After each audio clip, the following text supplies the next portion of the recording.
All right, sounds good. That is my cue. So once again, I will just say welcome to everybody and thank you so much for joining us for this webinar. Thank you from all of us on David's team. We really appreciate you taking the time to spend with us today. As many of you may already know, David has more than 40 years of experience as a family therapist, workshop facilitator, lecturer, and advisor to leadership executives all over the world. He has dedicated his life to helping leaders and people become more authentic and create more accountable organizations. He's a best-selling author and respected thought leader in the leadership community. Today's topic about creating intentional culture is one that we're super excited to share. And we have a very special guest with us today that's going to share a story and help make all of this really real. This webinar is recorded, as always, and will be available on David's YouTube channel as soon as it is finished, as along with all of the webinars from previous weeks. So thank you again for joining us. If you have any questions as we go, pop them in the chat room, and we look forward to spending this time with you. Here's David. Thank you, Kristen. Thank you all. So good to be here. I just appreciate everybody taking the time, particularly this time of year. It can be a very hectic time. Case in point, Kristen's going to be leaving us a little bit early today as your daughter is finishing grade 9 and having a great ceremony to send her off. So we're all, this is a very busy time of year. So I really appreciate it. It means a great deal to me that you would be here with us today. And so here's how the deal goes. For those of you who are unfamiliar with these monthly webinars, complimentary webinars, I will talk for approximately 50 to 60 minutes. And then what we'll do is for anybody that needs to get off is fine, but we stay for an extra half an hour for some dialogue, question and answers, conversations, stories, and people inevitably tell me that's often the best part of the webinar is the last half an hour. So if you can stay around, it will be an hour and a half total. And thank you all very much for joining me. All right, let me give you a little bit of a map of where we are going to go today. I'm going to talk about culture and organizational health. I'm going to give you 3 habits of a healthy culture, and I'm going to end here. We're going to end with a story. I'm going to actually only be talking probably 30 to 40 minutes because I've got a special guest here that I will introduce to share his experience. I've come to know Gord over these last few months, and I think he's got a very intriguing story about lifting people and putting organizational culture to work. I want to just stop and acknowledge, I'm assuming that Jim Rieger is on the call. I wish one will give a lot of credit to Jim, who really got me thinking about, he was an executive with Hewlett Packard back in the 70s. And I've known Jim for many years. Jim and I wrote a book together, and I hope, Jim, you'll be able to stay on afterwards. You have a rich experience with culture, and you've really inspired me in this whole area of organizational culture. And you've really inspired me to focus, to make this a focus of my work over the last 10 to 15 years, this whole area of culture. So I want to give you 3 reminders as we start this. Number 1, remember our privilege. If you're here today, folks, you are privileged. We are all privileged. There are people who are just barely surviving, and some aren't in our world today. And if you have the capacity to sit for an hour and a half and reflect on the relationships in your life and the culture that you live and work in, we are privileged. And I just want to stop and take a moment and just be appreciative of that. And with that privilege comes some responsibility. And I hope that something that you will leave here with, we have a responsibility to take it and make the world, to do our part to make the world a better place. This is certainly my work. Number 2, notice where you are. Now, that's a strange comment. It's a strange reminder, but the human brain has the capacity to be in many, many places at once. We can be here, we can be thinking about a personal relationship, we can be at work, we can be at the gym, we can be all kinds of places in our mind. And I'm just going to be asking you to stop and reflect on where are you. And technology is not helping us stay present. We can multitask through this whole experience. You can be checking your email while you listen to this.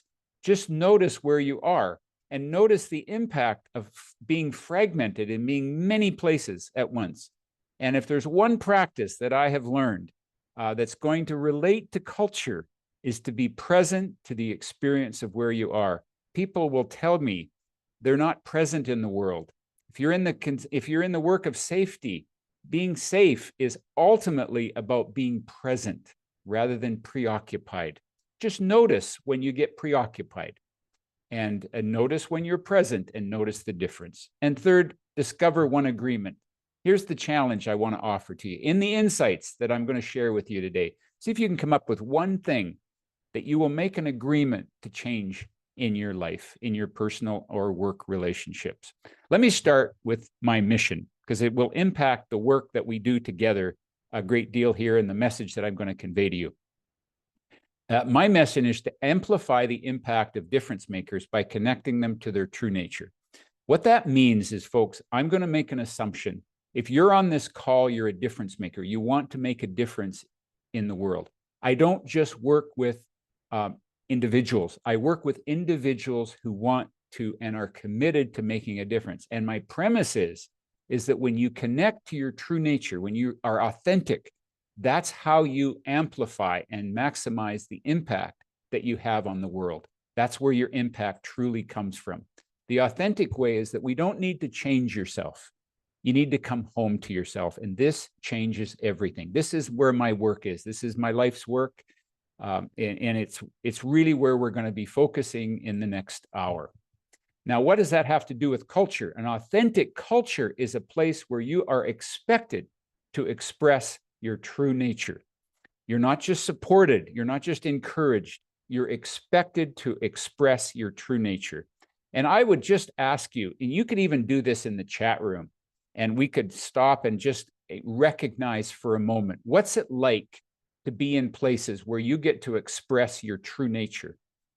And what is it like to be in places where you have to leave who you are at the door, where you have to pretend to be somebody else, where you have to create an image or what I call manage impressions, where you're managing how you're viewed in the world rather than relaxing and being true to who you are. I would love to hear in the chat room, what's it like? What has it been like for you to work in a culture where you get to be authentic, where you're absolutely supported and expected to express your true nature? Very few of us have experiences with this, but I'd love to hear in the chat room either places where you couldn't be authentic and places where you were expected to be authentic, and what's the difference? And I'll just pause for a moment. And Kristen, I might just engage you for a second here. Kristen, or my Vice President of Client Care, Marg, if you're on. Kristen, do you have, what's coming out in the chat room? Any thoughts? Let's see, I'm going to the bottom. So true nature, happy energy. There's a lot happening all at once. Sorry. Takes a lot of effort We won't to get be it all. someone you're not. Feel comfortable and happy. Authenticity, being who I am, is very grounded. Grounding, feel more free when you can be authentic, refreshing, empowering. So lots of thoughts coming to people right away. Fulfilling. Perfect. Yeah. And just notice the difference. Now, what I'd like you to do is just put some comments in there. What is it like to be in a place where you can't be who you are, where you have to leave who you are at the door, where you have to pretend that you're somebody that you're not, where you're expected to fit into a box, into a, as we say, the proverbial square peg in a round, being a round person in a square peg. What's that like? What words are we hearing, Kristen? Anxious, stifling, discouraging, wearing a mask, unregulated, not at peace, suffocating, burnt out, tension, fewer friends, walking on eggshells, draining, closed off, hesitant to speak up or take risks, shut down, politics, loss of confidence, more anxious, exhausting, unfulfilling, fearful. I think we got the point. Thanks, Yeah, Kristen. okay. That's awesome. Thanks for letting me put you on the spot there. Exactly. So I think we all know intuitively, even though we can't, I always say authenticity is a lot like beauty. You know when you're in the presence of authenticity, but you can't really articulate it. It's like going into an art museum and somebody says, what makes that great art? that you just saw, and what you just have to experience it. And so I think we all know intuitively. And so how do we create these healthy, authentic workplaces? My vision is that we create a more fully human world, one connection at a time. And this is my work today, is that we can become more fully human, caring, and create a place where we intentionally create this place where people can be true to themselves. Now, here are my values. And I've had to struggle with these values. I mean, even though I like alliteration and I like, they all start with the word C, these are deeply meaningful to me. And I've struggled with coming up with my own values because this is going to be relevant as we go through this, to really stop and articulate our values. I've had to do this for my own mental health challenges. Number one value is contentment, which means being at peace with myself, with what I have, with what's around me, bringing gratitude, true gratitude to my life, because everything flows from there. So my first priority in life and real only priority is to be at peace with myself, because everything will flow from there. Character, which is very personal to me, which is about facing the realities of life and not dodging the truth, but leaning into the realities and having the integrity to face reality. Compassion means that every interaction, my intention is to bring kindness. I don't always hit the mark. I had a conversation with somebody on this call today where I was less than compassionate. And I don't like myself when I don't measure up to that, but I'm also human. These values are meant to inspire me. They're aspirational, not necessarily just descriptive. Contribution, my life predominantly, once I'm at peace with myself, my life is ultimately about giving in the world and being of service. And then I'm ultimately also about learning and staying curious and learning from you. So as we get insights during the course of this webinar, I hope you'll pass those on and we'll have that discussion. And by the way, I forgot about the next slide that's coming up. So I can tell you that I haven't necessarily been compassionate with my cat. And I'm not a cat person. I'm a dog person. And I've always been aligned to dogs, and we've always had dogs. And my brother had a cat, and I've never liked cats. But I tolerate cats because my wife loves cats. And this, by the way, this does relate to culture. And my daughters they all love cats. And when we were in our financial planner's office a couple of weeks ago, this picture was in the hallway. Now, Chris is always reminding us to think from an abundance mindset. And I said, I talked to her about cats and how I'm working at creating a culture in our home where I go beyond just being tolerant of cats, that I can actually open my heart to the cat in our home. And this picture was down in the hallway, and I liked it so much. I said, oh, I really like this picture because it speaks to abundance, and it speaks to my love, to my desire to love cats. And so Chris and her she's very generous. She gave me the picture. And so I just thought I'd pass that on. And it's now sitting in my den, and it warms my heart, and it's warming my heart to cats. Anyway, I do digress, but I had to throw that picture into because I will relate it all to culture. So just to give you an idea around culture, while strategy gives you direction, culture gives you the energy to get there. And I think we all, in our comments that Kristen was reading, when you're authentic, that's the source of your energy. People don't have to motivate you. We need to create a place where you can be authentic. Now, if you don't work in a place that you can bring your authentic self, maybe your authentic self doesn't align here, no problem. Then have the courage to move on. But that's the whole point of a culture. Culture gives you the energy. And when you can be authentic, that's where the full energy comes from. Culture is to an organization what health is to a person. And this is what I want to just drive down a little deeply about what real culture is in terms of health. Now, there's 3 levels of culture when we talk about culture. There's organizational culture, interpersonal culture, and personal. And I want to just say, there are people on this call. Jim, you've got experience with organizational culture. Mark, our Vice President of Client Care, you have been involved in organizational culture where you bring in systems and structures and processes through the whole company, through the whole organization, and align the whole organization around values. And I have learned and am learning how to build organizational culture. It's not my strength. My strength will be what we're going to do today, which is personal and interpersonal relationships, and building a culture on your team, in your family, on a board, and any small group that you're dealing with. Or it could be a large group, but people who are you're responsible for. And that's what we're going to focus on today. And it's my experience. Here's what I know, first of all. If you're going to build an organizational culture, if you're going to make health in your culture a priority, you have to have a champion and be supported at the executive level. If you don't have that, this is what we're going to be. You need a culture champion. And if you don't have a culture champion, what you end up with is if you aren't intentionally building culture within your entire organization, what's going to happen is you're going to end up with toxicity in it's going to not be functional. It's not going to be fully functional compared to what its capacity is. And in that case, what you can do if you're working in a culture where you're dealing with the illness of the culture because there's not intentional health that's focused on it, then you can what we call develop a cultural immune system. And that's what you can develop today. You can have healthy pockets within that culture. You can have a healthy team within that culture. You can stay healthy, but you have to be intentional. Just like if you want to do it at an organizational level, you have to be intentional at the executive level.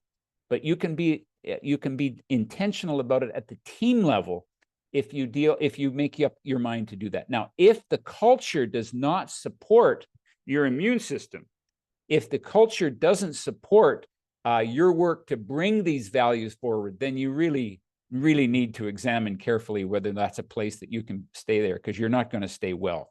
All right.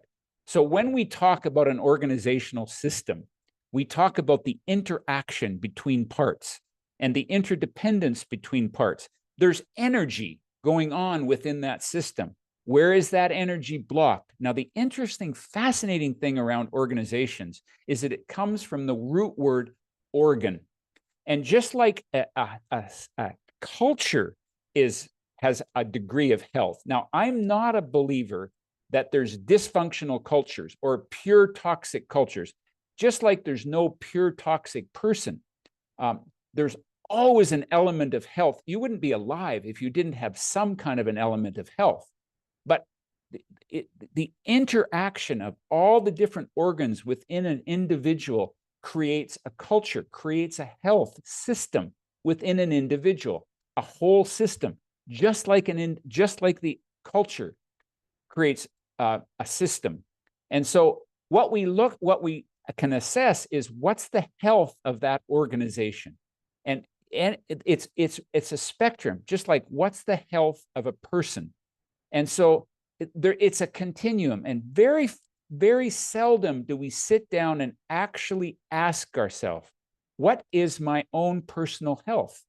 Where is my level of health? What's the level of health within this organization? Is it on the toxic side? Is it on the thriving side? And to stop and really look at it. Now, you're going to come up with a challenge. And every one of us at a personal level, as well as an organizational level, will deal with this yin and the yang. They're not mutually exclusive, but there are two forces that can often be opposed to each other. When we talk about the health of a culture or the health of an individual, then we have this force of productivity. How many of you have ever worked in a place that says, you know what? We don't have time to build a healthy culture here because we have to be productive. There are things we got to get done. There are results we have to produce. And so the health gets pushed away. On the same hand, and by the way, they're not mutually exclusive, because you can, if you want to really be unhealthy, don't have any productivity in your life. This is why being healthy requires productivity, but being productive also requires health. How many of you have ever met somebody who has neglected their health in the drive to be productive? This happens at a personal level. Hey, I don't have time to have health habits in my life. I need to be productive. I need to achieve things. And so we negate our health. And so this is a very common situation that we found ourselves in. And it's easy to point fingers and say, hey, this organization does not value health. They put lip service to it. We have all these nice values on the wall that say we take care of people, but we are so busy and so moving toward production, we don't have time for that. And it's important to stop and recognize that this health in ourselves is related to the health of our organization, and vice versa. So as we say, health is like oxygen. Health in an individual system, just like health in an organizational system on a team, is like oxygen. You don't notice it until it's not there. You don't pay attention to it. We just take it for granted. And we want to be really careful. And, you know, I don't know how many of you were drawn to come to a presentation on organizational culture health. Because, you know, if I would have advertised this, we're going to make a lot more money. I'm going to show you how to make a lot more money and be more productive. Chances are it would have higher marketing opportunities if there's a result that you're going to get at the end. Now, I do believe, and I think we can all attest to this, that when we're healthy, we actually produce better. And we certainly have producing in a way that's sustainable. But if we don't take care of our health, the productivity will deplete. It's no different than, we got ranchers and farmers on this call. It's no different than when I work with ranchers and farmers and they're concerned with the health of their land. We got productivity, but if you don't attend to the health of your land, the productivity over time in that soil is going to be diminished. And as we say, when you have your health, you have 1,000 wishes. When you don't, you have one. So think about the health, your personal health right now. How healthy are you according to your definition? How healthy? You can relate this to a marriage, to a significant relationship, to the kids, you know, if you're a parent or an aunt or an uncle, think about the relationships in your life. If you're on a board, think about the relationships with that board. Think about your team. Just like you have a personal health, there's a health in those relationships. And we don't often think about it. We don't often stop and reflect. How is the health of that culture? Just like we don't stop and think about how the health is in ourselves. And again, it happens because we're so pushed in our culture toward productivity. And it comes back to Covey's thoughts around the urgent and the important. We have so many urgent productivity pressing demands, and the urgent by definition presses on us. The importance we press on. Is it urgent or important to take care of your culture, to take care of the health, your own health, or the health of the people in your life? It's important, but it's not urgent. But if you don't attend to your health, it will eventually become urgent. And we have a culture that doesn't pay attention until it becomes urgent. All right. Now what we're going to do is I just want to spend the next 10, 15 minutes just talking about those 3 habits of a healthy culture. And again, you can relate this to a family, a marriage, a board, a team that you're coaching, a team that you're leading. It 3 components: clarity, connection, and cadence. And we got to all have C's here. So first of all, clarity. Ambiguity breeds mediocrity. You got to be crystal clear. What kind of a culture are we trying to create? Just like what kind of health do we want in our life? So a couple of things. First of all, clarify your culture. So I would just, in your own mind, pick a culture that you want to increase the level of health. It could be, again, your family. It could be a team. It could be a board. Just pick in your own mind so that you've defined what your culture is. Now, what is the desired culture that you're trying to create? We often are so busy just working that we don't stop and actually reflect on the kind of culture. What kind of culture do we want to create? Now, again, if you're at an executive level and you want to create an entire systemic culture, that's one thing. But I would say it's got to start with the health of your executive team, because everything will flow from that. And the health of that executive team will flow from your own level of health. So first of all, how do you define health? So I'm going to start with the personal. How do you define health for yourself right now? Before you start to talk about health of your culture, think about the culture of one. the interaction of all the different organs that's keeping you alive right now, how would you define health for yourself?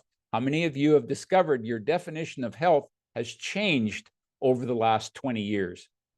There's nothing like facing some health challenges in your life to help you redefine what health is, just like you might define what a healthy relationship is in your life differently. But let's just stick with your own personal health. Now, I'm going to give you my definition of health, and I'll tell you these words would be very different than they were 20 years ago. But this is how I personally define health today. My energy level, my vitality, my mobility. As you get older, you begin to understand how important mobility is, how important strength is, how important well-being is, rested and connected. And I step away from the productivity in order to recognize this. I want to be productive, but I don't want my health. I want to do all I can. I don't want my health to get in the way of that. I know at some point it likely might, but I want to do all that I can to not have my health be a barrier to my productivity in my life. But these are images that I would describe for myself around what it means to personally be healthy. And so get clear in your own mind what that is. Now, on a team, here's some things to start to get clear about that will build to a healthy culture. Now, again, these are just proposed questions to begin to reflect on. You could do an offsite and ask these questions. You could do them individually.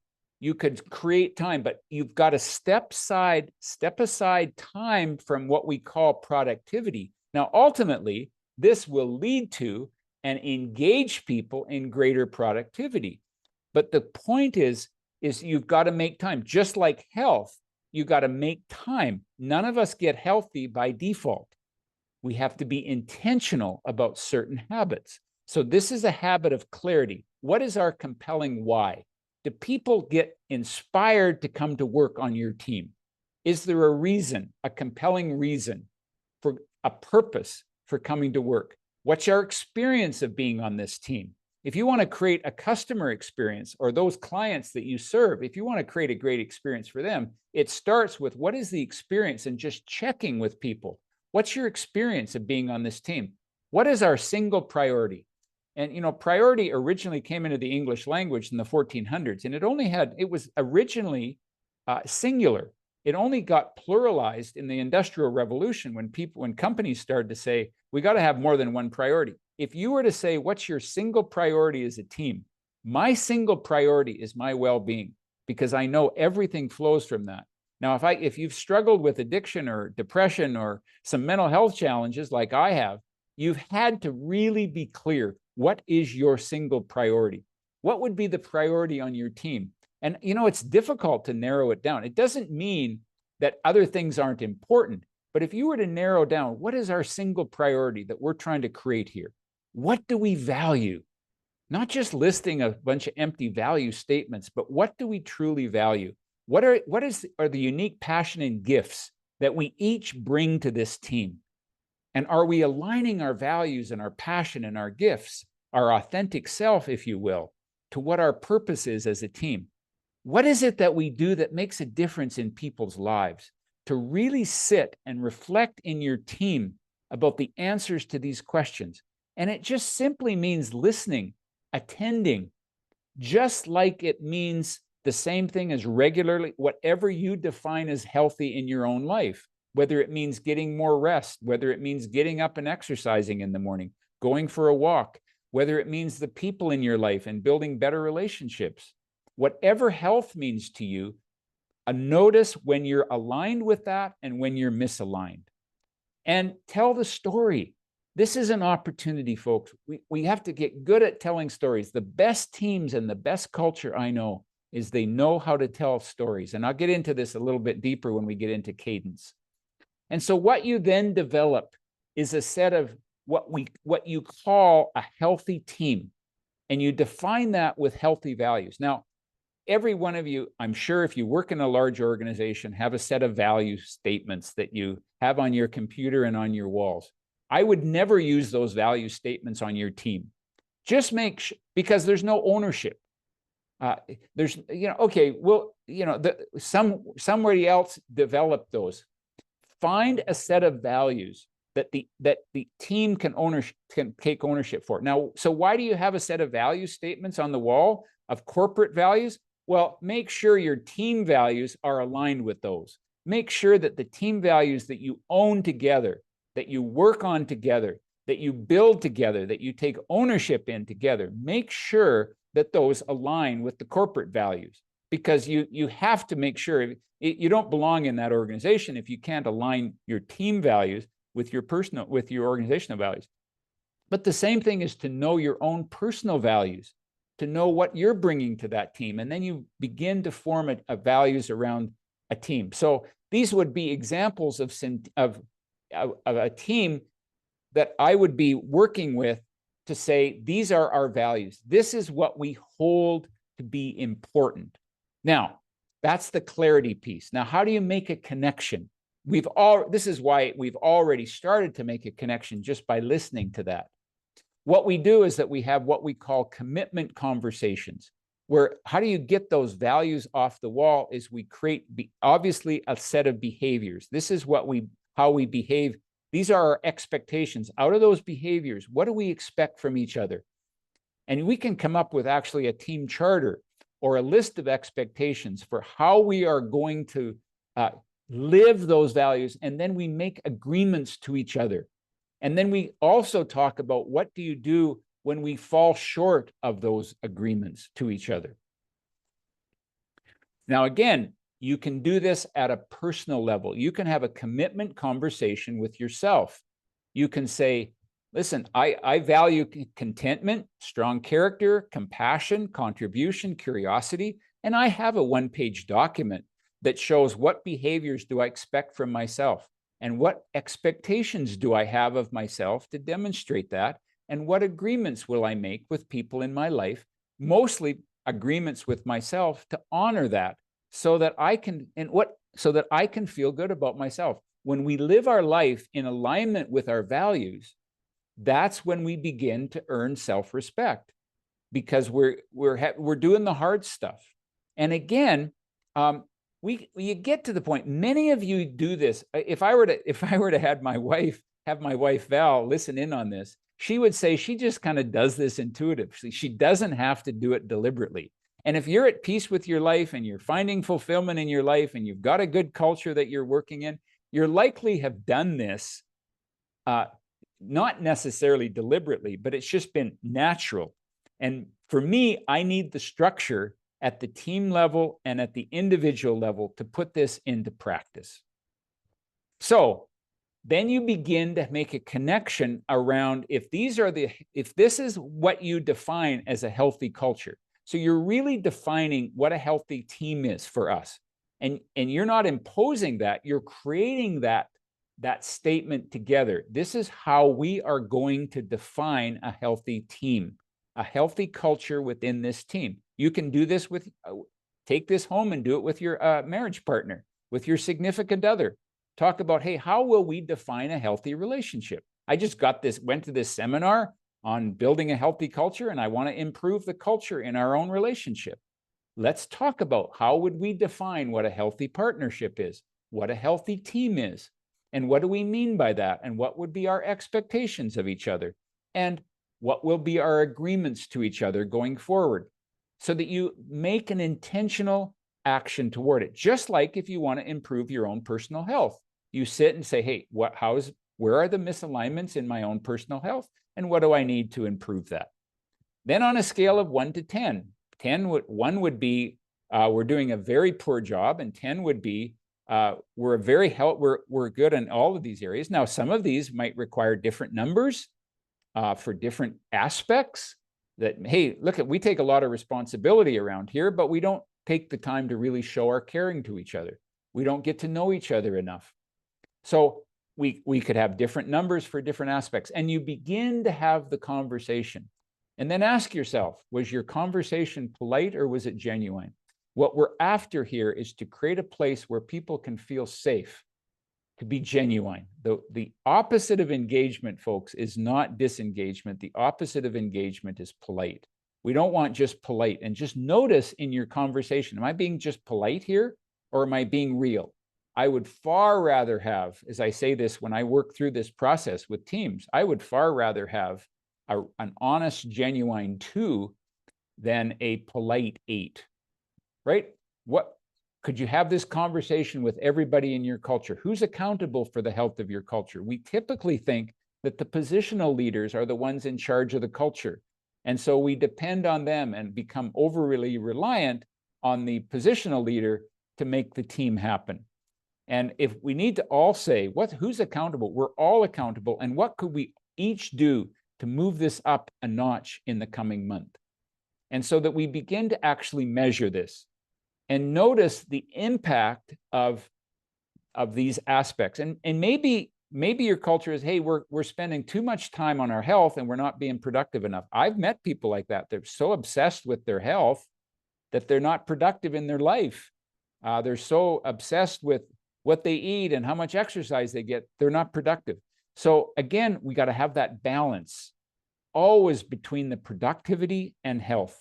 And how do we make sure that we keep that on our radar? Okay. The final discipline and habit is continuous reinforcement.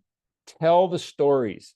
Set up time in your business before you start an operational meeting. I've learned from the best cultures, before you start an operational meeting, start with a story. Start with a check-in.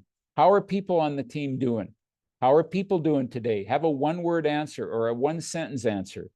And and are they flourishing? Or, is this a sunny day for them or is it a rainy day? And do you want to pursue that in any more detail? What matters to people on the team? Where you tell the stories, where people have lived the values, where we've lived what we're trying to build we're committed here to building a healthy culture. What are we doing to express a healthy culture? What has happened in the last week that people would describe as being healthy? Celebrate and focus on success. What are we doing right? And shine a light on it. I was just talking to Nathan, and Nathan, if you're Nathan Clausen, who runs Innovate Cochrane, has founded Innovate Cochrane among your team, and we were talking this week about how you get to know people on your team and how humanity is important on your team. And some people love Taylor Smith, and some people don't. And you need to know that so that you can bring that element of what really matters to people on your team. And I hope you'll be able to stick around, Nathan, afterwards. I'd love to have your perspective on some of this to share. But celebrate success. Celebrate success in terms of health. It's one thing to celebrate success in terms of productivity. Nothing wrong with that. But we need to attend to celebrating the health as we focus on that with the same priority as productivity. Embrace the negative. And I want to, I'll just say, repeat the message. If you're not tired of talking about culture, you probably haven't talked about it enough. Talk about it so much that it gets integrated in. We know this about your own health habits, that it takes about 6 months of developing health habits before they become such a part of who you are that it just is natural. And it's unnatural not to be following some of these health habits. And we find the same thing with organizations. At first, it's going to feel, I'm going to say, methodical or robotic or canned. But it's just like developing a new golf swing, which a segue into our next story here. But at first, it's going to feel awkward. But until it becomes natural for you, that's the goal, is for this to become integrated into your whole working relationship and living relationship. I just want to comment for a quick moment here on embracing the negative, and then I'm going to turn the time over with Gord. As we embrace the negative, we have a claim. Now, the claim is, these are the things that we value. And then, folks, we have reality. And I want to just say there's always a gap between the claim and the reality. The claim and the reality. As we say, how many of you value health? How many of you, all our hands are likely going to go up here. How many of you can tell me in the last week that all of your decisions were completely in alignment with your value of health? Well, of course not. Because you're unethical? No, but because we're human. We're always going to miss the mark. But the important thing is to recognize the gaps. Recognize the gaps in our own health. None of us are as healthy as what we want to be. But how, if we really define health, there's a gap. So we have a conversation with ourselves and we make that discussable, just like we do on our team. How do we discuss it when we miss the mark? Now, if we intentionally miss the mark and we don't have any desire and commitment to hit the mark, you shouldn't work there. But assuming that we all have goodwill, that we all have a commitment to these values, we're all human. And this is what creates a more human workplace, not one with the illusion of perfection, but one that is committed to humanity and humanness and discuss when we're off track. Okay, so that's my spiel. Now we're going to hear a story about how to integrate that. And by the way, I just want to say, I do have to do a little advertising here for our SAGE program and integrating this on an ongoing basis to be involved in our SAGE program. It's a peer support mentoring program that helps you on your continued growth. If you have any questions or interest in that, make sure you stay on afterwards. Our next webinar is going to be on August the 29th at the same time. There's not going to be a webinar in July. And I have no idea yet what I'm going to talk on, but I'll just keep in mind over the summer, you'll be getting a little notice, and I'll be sending out an e-article with the notice for our next one. But here's the story, excuse me, that I want to share with you. Now, Gord Sarkisian has become a friend of mine. He and I sat on a volunteer board, on a volunteer committee. Just one second. When we were organizing a golf tournament. Now, Gord is the ambassador of the Kananaskis Golf Club, and he has been managing golf clubs for over 30 years. And he's been working on golf clubs over 40 years. And this is his life. And his story about what he does as an ambassador, I thought just needed to be told. So I'm going to have Gord come on, and he and I are going to have a conversation here for the next 10 minutes before we end, 10, 15 minutes till the hour, and just talk about how we integrate his philosophy of golf and but more importantly, not his philosophy of golf, his philosophy of health and organizational health, and how he lifts people in his culture and make this real. So as Kristen said, this is one of the most beautiful places on earth where this place is. Gord, do you want to unmute yourself and just tell us a little bit about your current work situation, what you're doing these days, sir? I'm happy to do that, David. Thanks. Great speech as always. I'm old. I'm 70 years old. I've been working all my life, loving it all the way through. I started working at this particular property 43 years ago as the opening food and beverage manager. I was fortunate to have been connected to some people that put together the prospectus for it. And the next thing I know, I was offered the job to work there. It was isolated. It was a bit scary because it was, new. My wife at the time was pregnant, and I went, oh God, how can I do this? Living in a trailer. Anyway, I went there. I worked the next 10 years in an amazing setting, helping to develop a culture that remains consistent to this day. And it was fantastic. So I took about 30 years off after those first 10 years there. And I came back just 3 seasons ago and offered my services as one of 33 ambassadors that work at the golf course over the course of a season. Fortunately, they said, yes, your reputation is good enough that we'll have you back. And so I've been spending the last 3 summers working there as an ambassador.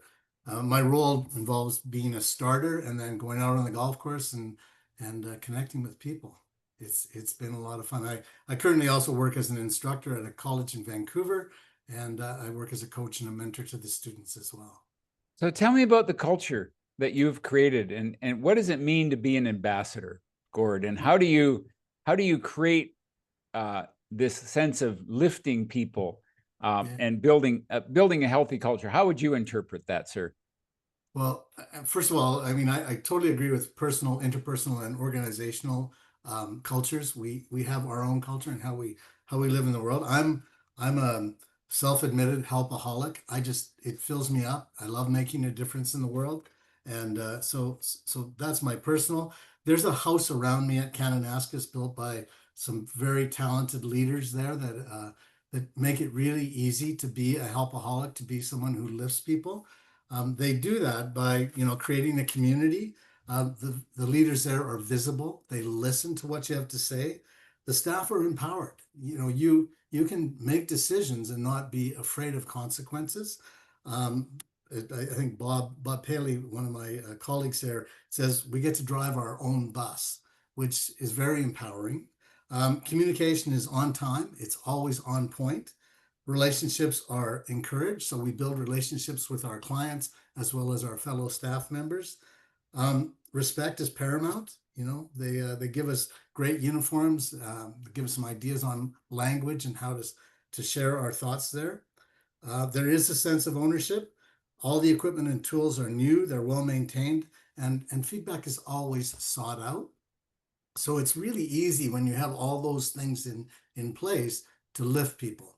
So in my role, I have kind of like a 9 minute window. Every 9 minutes, I get 4 new golfers to the tee. And honestly, David, it's a stage. It's like I get to tell this story of what's expected. And the story begins with some of I would call them safety and enjoyment issues like speed of play. We tell them right at the outset how fast they have to play the game. And they're okay. They're on side with that, particularly at the beginning, because everybody wants to play in 4.5 hours or less. We tell them about where the carts, we have these amazing geofence carts that go all over and have all sorts of extremely great features on them. And then we tell them about the wildlife. Lots of bears out on the golf course every day, particularly at the beginning of the season.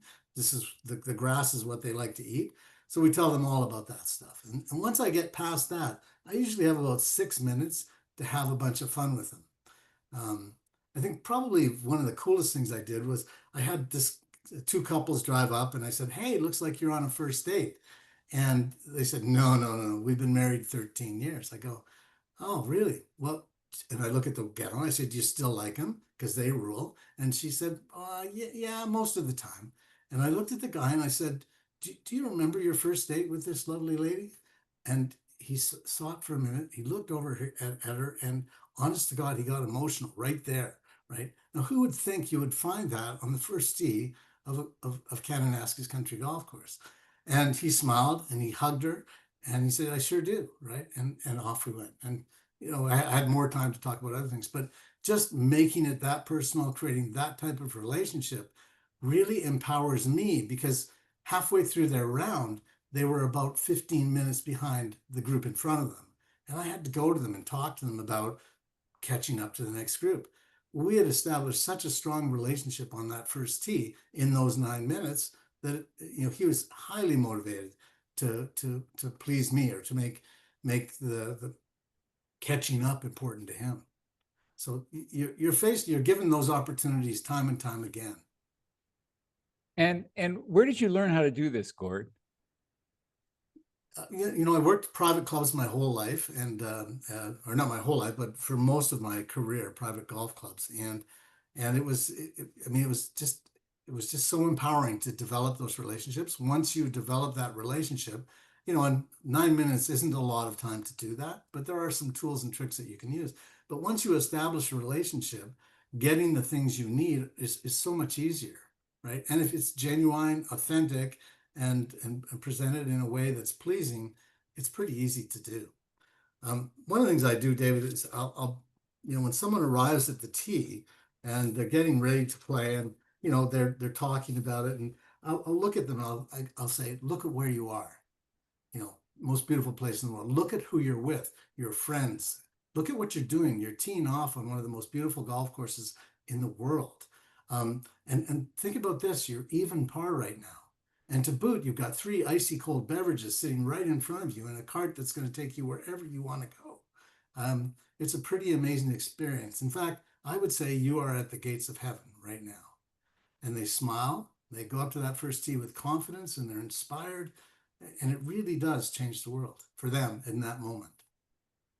You know, the beauty there is obvious, but what comes to my mind, Gord, is what happens if we could actually create that with a team of incredible human beings where people could see the beauty around them and see that they're walking into paradise right where they are right now. And maybe the paradise is all around us and we just get blind to it. And maybe our job is as leaders, whether we have a positional leadership or we just have a commitment to building a culture, maybe it's to find that beauty around us, no matter where we are. Yeah, yeah, I think you're absolutely right. And it's living that inside of yourself first and then picking up on that and conveying that. When you convey it, it's infectious. People want to be the same way. I mean, you do that with your webinars every month. Gord, is there anything that before we jump off here and get involved with the whole community and get everyone's perspective on this, is there anything that you would like to leave us with in terms of how do you build a healthy culture wherever you're at, whatever position you have? How can you bring light into some darkness into our world? How can you bring lift people in a world that's tearing people down? Any thoughts you have, just general thoughts around that? Sure. And quickly, just culture exists whether it's intentional or not, right? So you need to create it. You need to put the energy and the effort into it. Out at Kananaskis, they do it. They're very thoughtful about every touch point you have with your staff and with your customers. So it starts with their community involvement, goes into their newsletter, talks with how they book people, how they park their cars, how the people are moved from the parking area to the golf shop, how they registration and payment takes place, how they load the golf carts, how the starter shack deals with them, how the halfway house on the golf course deals with them, all the way to when they leave. So when you understand those touch points and how people feel at each one of those touch points, you create an experience that you just, I mean, and it's the same for your staff. When they arrive at work, are you greeting them with love and kindness, right? When they're performing their jobs, are you being grateful for what they do? When they leave at the end of the day, if there's a mistake on their check, are you dealing with it quickly and with care and compassion? So I think it's about how we look at the world. And those little things really are the big things. They add up to culture, David. You bet. Yeah. Well, Gord, thank you very much for, I just thought your energy is very contagious and I love your spirit and I love your generosity. You got a story about these three guys, by the way? Well, these young men, the one in the middle is my favorite and only son, Sam, and he brought it two of his buddies. One is they both played at the University of Calgary Dinos football team, and they came out one day and played golf with me. Absolutely crushed me on the golf course, but didn't really matter. We had a lot of fun and a lot of laughs. Thanks, buddy. Yeah.